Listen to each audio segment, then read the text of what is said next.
Hello বিয়স, আসসালামু আলাইকুম। আপনারা সবাই কেমন আছেন? আমি আলহামদুলিল্লাহ ভালো আছি। আজকে আপনাদের দেখাবো কিভাবে মোগলাই তৈরি করতে হয়। এই যে মোগলাইয়ের মশলা একটা একটা করে তৈরি করে নিতেছি। যে ডিম দেওয়া হইতেছে, মোগলাই তৈরি করবো আজকে 2টা ডিম দিয়ে।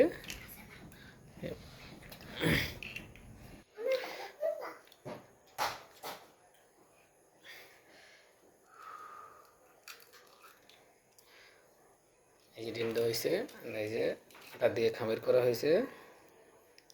এখন আমরা মোগলাই তৈরি করব। এই যে আমরা এখন রুটির মতো থেকে একটু বড় করে তৈরি করে নিতেছি। আপনারা চাইলে বড় টাইলস দেওয়া পারবেন পরিষ্কার করে নিয়ে। আমরা রুটির মতো এখন বড় করে বানিয়ে নিতেছি। তারপর মশলা দেওয়া হবে। রুটি বানানো হয়ে গেছে। এবার ডিম, পেঁয়াজ, মরিচ সব একসাথে মিক্স করা।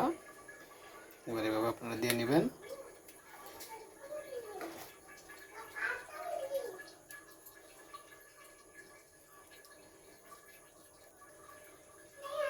এই যে এখন ডিম দিয়ে রুটিটারে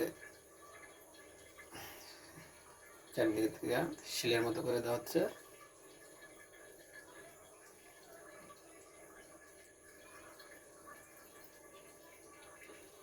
এই যে আমরা এখন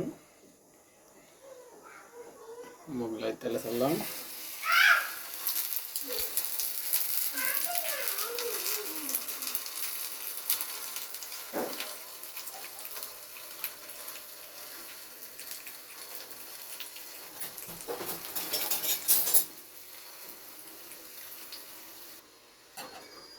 হয়ে গেছে। এখন আমরা আবার প্লেটে ফিট করে দেবো।